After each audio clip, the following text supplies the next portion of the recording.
Salut ma team d'été, j'espère que vous allez bien, moi ça va super.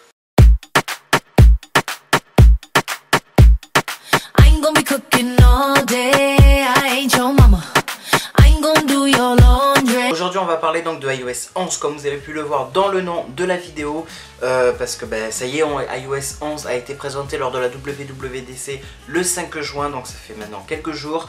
Désolé pour le retard, désolé pour les problèmes d'algorithme, voilà, je vous avais expliqué, j'ai eu mon déménagement entre temps et tout ça, maintenant tout est réglé. Je voulais également vous faire part que j'ai un sondage, que j'ai créé un sondage sur Google Forms.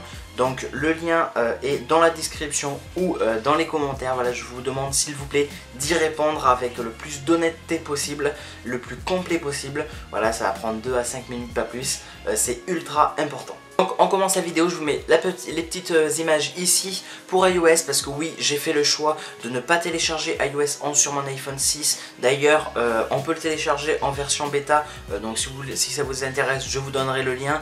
Mais je vous déconseille fortement, j'avais déjà eu des problèmes concernant ça quand c'était iOS 10 et iOS 9. Donc j'ai préféré donc faire le choix de ne pas télécharger iOS 11 et d'attendre comme tout le monde en version publique. Donc voilà, déjà premier changement du côté des animations d'iOS, comme vous pouvez le voir sur l'image. Maintenant quand on va cliquer sur une application, elle va être direct zoomée, automatiquement zoomée directement.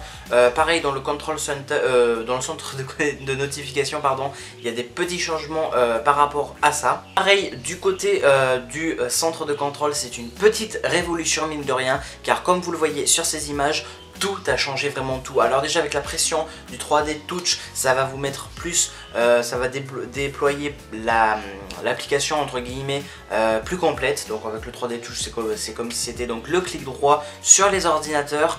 Donc déjà c'est un premier truc. Ensuite, je sais pas si vous avez vu, mais alors gros changement sur ça, on peut choisir qu'est-ce qu'on va mettre dans notre centre de contrôle. Ça sert à rien que je me mette mes mains là-bas. Voilà, on peut choisir donc ce qu'il y aura dans le centre de contrôle et on peut enlever ce qu'on ne veut pas dans le centre de contrôle, comme le Wi-Fi, le Bluetooth, le mode avion. On peut rajouter la lampe, on peut rajouter un réveil, AirPlay, on peut rajouter en fait plein de choses, et comme on peut supprimer plein de choses. Les messages. Et oui, notre messagerie, nos SMS ou iMessage sur iPhone, donc là c'est surtout pour iMessage en fait, ça va pas marcher pour des SMS normales sur iPhone, c'est surtout pour donc iMessage. Dans les messages déjà, l'interface a été un petit peu revue. Alors je sais pas si vous le voyez par rapport donc à l'image, mais maintenant désormais la barre d'icônes, donc des applications tiers, des autocollants tiers et spécialement taillés pour, maintenant c'est juste une petite barre qui est présentée directement, ce qui est peut-être plus simple, plus rapide, plus instructif peut-être. Voilà, du côté de messages, il y a eu un petit peu de changement, mais pas tellement non plus. Rappelez-vous, avec iOS 10, il y a eu un gros changement dans les iMessages, comme les ballons, etc. Plein de nouveaux trucs. Et donc là, il y a eu un petit mise à niveau, une petite mise à niveau si je puis dire.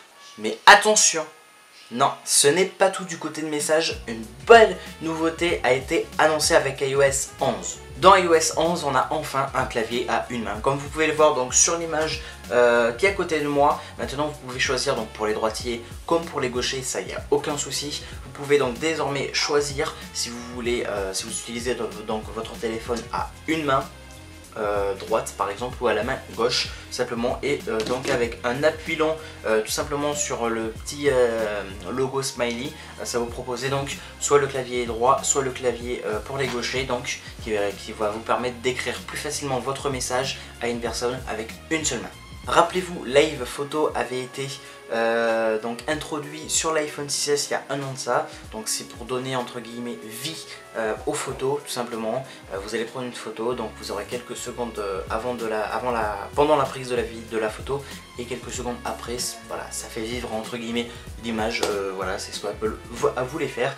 Et là on sent un petit copie, car maintenant avec le Live Photo on peut faire des gifs animés, mais on peut aussi faire l'effet boomerang d'Instagram tout simplement. Donc voilà, j'ai pas d'exemple là, je suis désolé, j'ai pas d'exemple. Mais vous imaginez, hein, vous connaissez tous les boomerangs d'Instagram, vous connaissez tous les gifs qu'on peut trouver sur Facebook ou autre.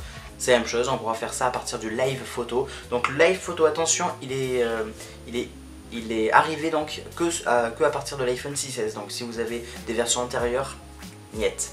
Côté de Apple Music, une petite nouveauté, ils ont ajouté donc la touche communautaire, donc tout simplement où on va pouvoir enfin ajouter des amis sur Apple Music, partager des playlists, on pourra voir leur musique qu'ils écoutent, ils pourront faire de même avec nous. Voilà, c'était un petit peu attendu de la part des abonnés donc d'Apple Music depuis la sortie d'Apple Music.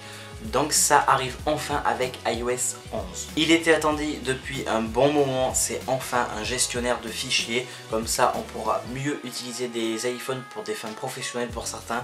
Tout simplement donc ça y est, un gestionnaire de fichiers intègre iOS 11, donc une application qui sera nommée File et qui sera remplacée automatiquement par iCloud Drive tout simplement. Donc on pourra gérer plein de fichiers en externe. Alors pour l'instant fichiers en externe c'est pas tellement ça, mais Apple a vraiment promis dès sa version finale qu'il y aurait plus d'améliorations sur ce côté là. Donc on espère, on verra bien, peut-être qu'on pourra gérer son Dropbox ou n'importe quoi.